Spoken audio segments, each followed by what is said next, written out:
Hi, how you doing? My name is Evan, and today for Psalm a Day, we're reading Psalm 70.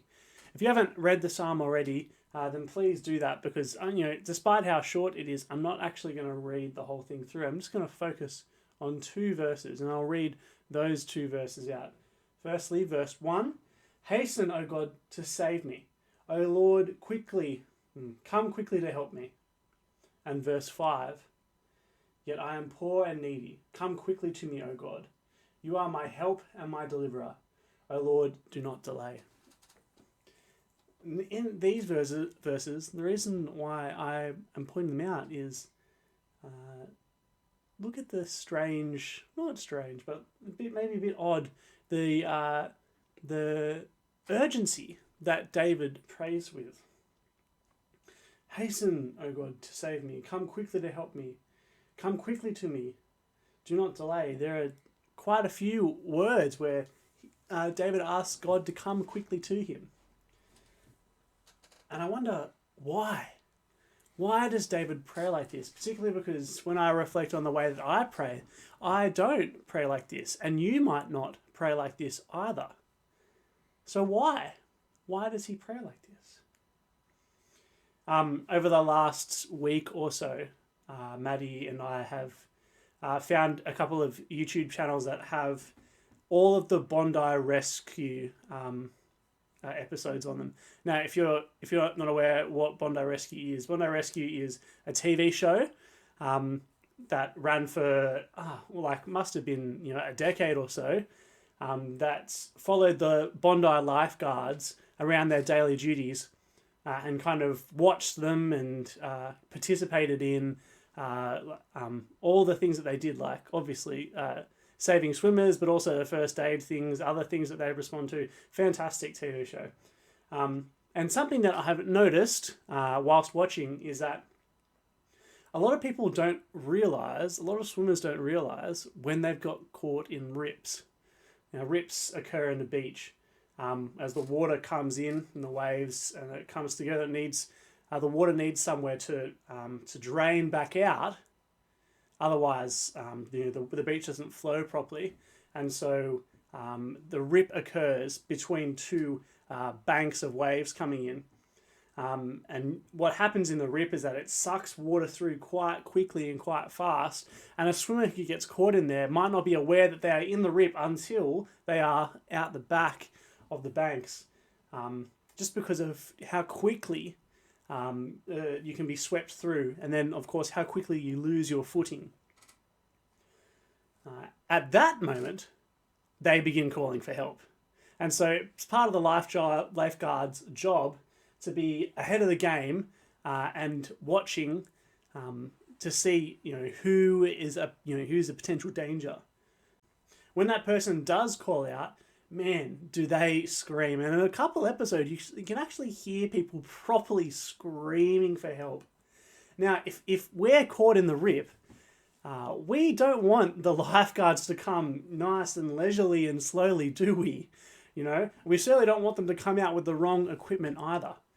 No, we want them to come as quick as they can because I'm in danger of drowning. I need help. Now, I think what David is acutely aware of are his spiritual needs. And he's acutely aware of the spiritual danger that he is in, or perhaps even physical danger in this sense. And he recognizes it. He recognizes that he is caught in the rip. And he asks God to come and help him with all haste. Now, I think a lot of us we can be less in tune for times where we need saving or we need help. We might be one of those swimmers who don't even realise that we're caught in the rip until we're all the way out the back. We might be one of those swimmers who actually doesn't know how to swim and we've been swept off the bank and now we're drowning and we need help. Or you might be a swimmer who thinks they can overpower the rip. And so you think you can try and do it yourself and swim back in, only to realise that the rip is a lot stronger than you are. And in those times where David realizes he needs help, he calls out. The worst patient of all is to be someone who is swept out on the rip, doesn't realize they're in trouble, but after they're gone, a wave sweeps over them and they drown. You don't hear screaming. You don't see hands. They're gone. Because our world is so sinful and so broken, there are lots and lots of dangers out there. There are lots of different rips. There are lots of different things that we can be hurt by. But what is saving you? What's going to keep you afloat?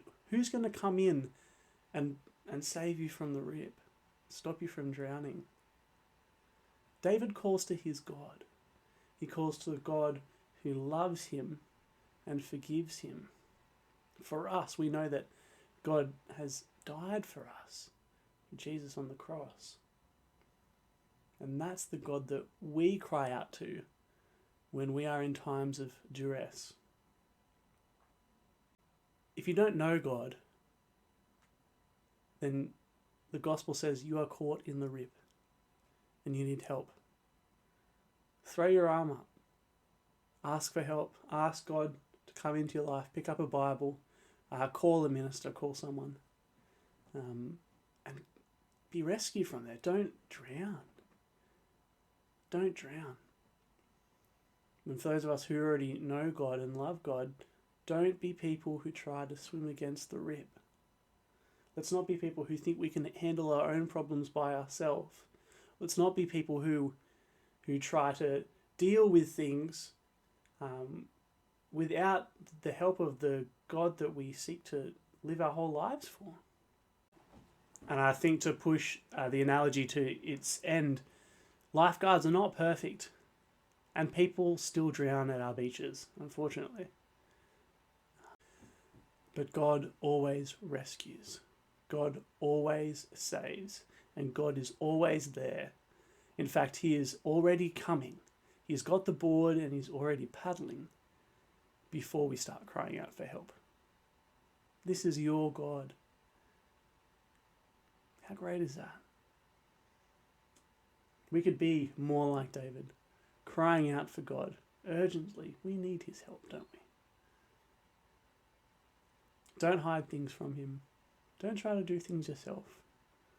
Ask God, and he will help you. Grace and peace to you.